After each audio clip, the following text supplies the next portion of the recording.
समरपाल जी हैं, पूछिए अनुपूरक। मैं सरकार से पूछा था, क्या उप मुख्यमंत्री बताने की कृपा करेंगे कि प्रदेश में प्राइवेट डॉक्टरों का परामर्श शुल्क तथा विभिन्न चिकित्सा जांचों आदि के रेट का एक समान करने का सरकार की कोई मंशा है कि नहीं।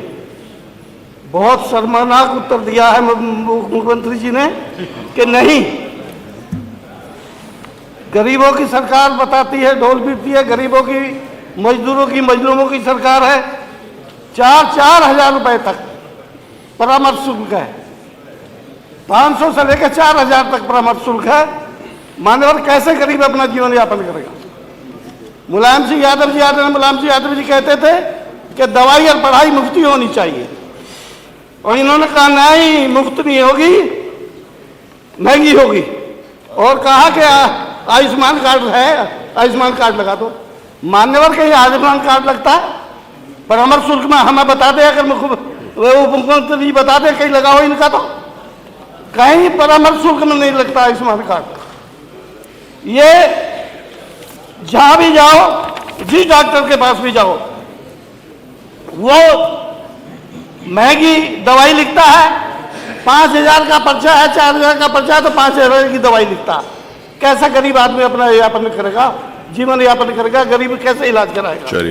जितने डॉक्टर हैं प्रदेश में, सरकारी भी, वो भी अपने घरों पर डॉक्टर देखते हैं, और वो अस्पतालों में कहते थे कि मेरे घर पे आइए, फला जना क्लिनिक है, उसका कार्ड दे देते हैं कि जाइए मेरे घर पे आइए, मुझे दिखाइए।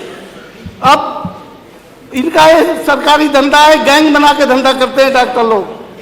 सभी डॉक्टर अपने चहेते से जांच कराते हैं। अगर मैं किसी गरीब से पैसे करा लूं, मामूली आदमी से, तो नहीं, इसे नहीं मानेंगे, करानी तो वही है। मामूली आदमी तो जांच नहीं कर सकता ना, जो उसके लिए वो नहीं जांच करे। मामूली आदमी जांच करेगा, एमआरआई की क्या जांच करेगा जब एमआरआई मशीन नहीं होगी? करा लेंगे। कुछ लोग ऐसे हैं तो डॉक्टर ही करेगा। अस्पतालों में अपने मर रहे हैं भूखे प्यासे, न दवाई है न कुछ है। सारे अस्पतालों के अंदर जितने एमआरआई लगे हैं, मंडल स्तर पर इन्होंने लगाए, एक भी एमआरआई काम नहीं कर रहा है।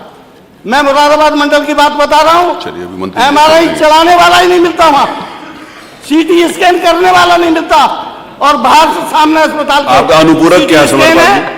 और एमआरआई भी ये बाहर करा देते लोग, क्या उनसे कराइए, आधा पैसा उन पे आ जाता है।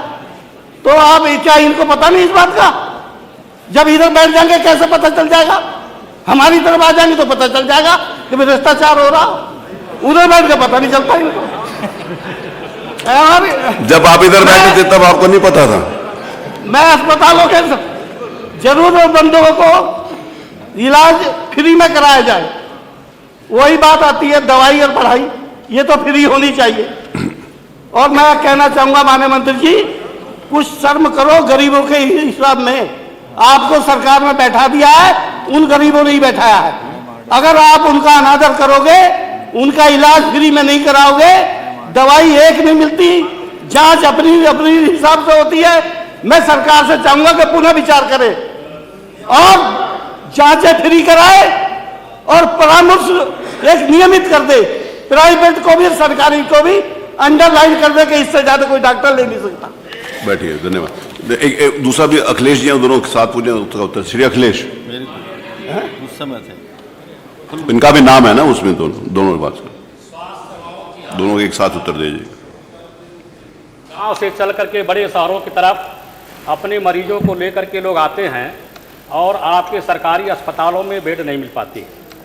मजबूरन लोग अपने मरीजों को लेकर के प्राइवेट हॉस्पिटलों में जाते हैं। प्राइवेट हॉस्पिटल का खर्चा इतना बड़ा है, डॉक्टरों के फीस को लेकर के, अल्ट्रासाउंड को लेकर के, एमआरआई को लेकर के, तमाम जांच केंद्रों की इतनी बड़ी फीस है कि आदमी की देन क्षमता से ज़्यादा है।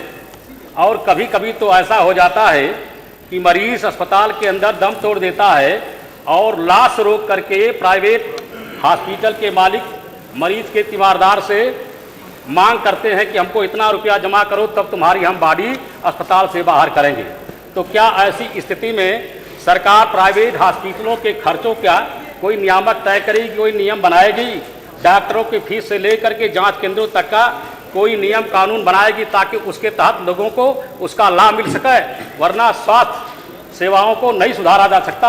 इसलिए हम आपसे पूछना चाहते हैं कि कोई नियम कानून ऐसा बनाएंगे जिससे गरीबों को स्वास्थ्य सेवाएं सुलभ ढंग से मिल सके। धन्यवाद। माननीय मंत्री जी, माननीय मंत्री जी, माननीय मंत्री जी। माननीय सदस्य के सवाल के जवाब में हमने विस्तृत रूप से लिखित जवाब दिया है। हमारे प्रदेश में सभी स्वास्थ्य विभाग के अस्पतालों में निःशुल्क चिकित्सा व्यवस्था उपलब्ध है, जांचें भी उपलब्ध हैं, दवाइयां भी उपलब्ध हैं। दवाइयों की किसी भी अस्पताल में कोई कमी नहीं है। जो स्वास्थ्य विभाग का इंफ्रास्ट्रक्चर है, मैं सदन के माध्यम से प्रदेश के सभी लोगों को आपके माध्यम से बताना चाहता हूं। माननीय अध्यक्ष जी, हमारे पास 5000 की आबादी पर स्वास्थ्य आरोग्य मंदिर अब्लिक सब सेंटर उपलब्ध हैं, जो 5000 की आबादी पर अपनी पूरी क्षमता के साथ काम कर रहे हैं। वहां 98 प्रकार की दवाइयां निःशुल्क हैं, 14 प्रकार की जांचें हैं, जच्चा बच्चा के लिए सारे वैक्सीनेशन की सुविधाएं उपलब्ध हैं, नॉर्मल डिलीवरी के लिए एएनएम भी वहां उपलब्ध रहती है। इसके अलावा जो प्राथमिक स्वास्थ्य केंद्र हैं, जिनकी संख्या 3500 के लगभग है, वहां पर प्राथमिक चिकित्सा की सारी व्यवस्थाएं उपलब्ध हैं और दवाइयां निःशुल्क वहां उपलब्ध हैं, जांचें भी निःशुल्क होती, कोई पैसा दे नहीं है किसी भी मरीज को, चाहे बड़ा आदमी हो चाहे गरीब आदमी हो, सभी व्यवस्थाएं निःशुल्क हैं। जो सीएससी हमारी सामुदायिक स्वास्थ्य केंद्र है, वो 30 बेड का इंडोर हॉस्पिटल है, वहां सभी प्रकार की जांचें निःशुल्क, दवाइयां निःशुल्क और जच्चा बच्चा के सीजरियन डिलीवरी के भी सारी व्यवस्थाएं उपलब्ध हैं। हमारे पास जिला लेवल के अस्पताल हैं, वहां भी सभी प्रकार की जांचें जो अनुमन्य होना चाहिए जिला लेवल के अस्पताल में निःशुल्क है। दवाइयां सभी प्रकार की हमारे पास निःशुल्क उपलब्ध है। बेड्स की, आईसीयू बेड्स की संख्या सभी जिला अस्पतालों में है। इसके अलावा विशिष्ट श्रेणी के जो अस्पताल 100 बेडेड और 50 बेडेड है, वहां जिला लेवल की सारी दवाइयां, सारी जांचें निःशुल्क उपलब्ध है। इसके अतिरिक्त यदि कोई गंभीर रोगी है, मैं पुनः सदन के माध्यम से आदरणीय प्रधानमंत्री नरेंद्र मोदी जी का आभार प्रकट करना चाहूंगा। माननीय प्रधानमंत्री जी ने देश को भारतवर्ष की दुनिया की सबसे बड़ी योजना आयुष्मान भारत देने का काम किया है और मैं प्रदेशवासियों से कहता हूं, आपके माध्यम से माननीय सदस्य को भी जानकारी देता हूं, उत्तर प्रदेश राज्य आयुष्मान भारत कार्ड देने में पूरे राष्ट्र में नंबर 1 पर है। हमने 5.5 करोड़ से अधिक लोगों के आयुष्मान भारत कार्ड बनाए हैं और माननीय अध्यक्ष जी, उसमें हमने सभी मरीजों को, उनके परिजनों को निःशुल्क जो भी सुविधाएं चाहिए 5 लाख तक की निःशुल्क उपलब्ध है।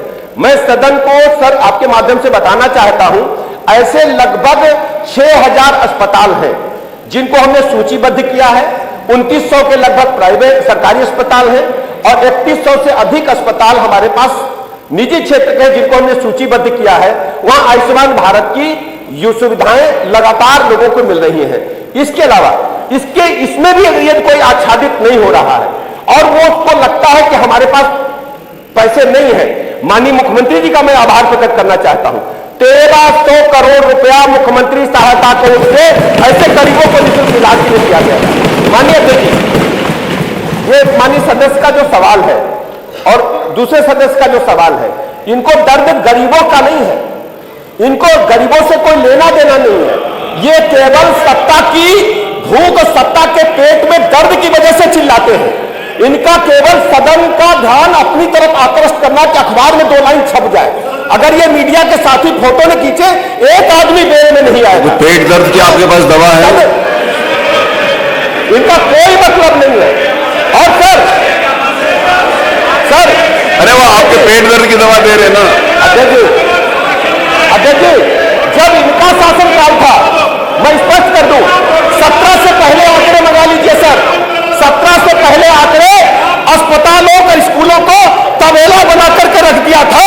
पूरी तरह से गुंडे, बदमाश, माफिया अस्पतालों पर हावी। प्रश्न संख्या 2 श्री राकेश कुमार वर्मा।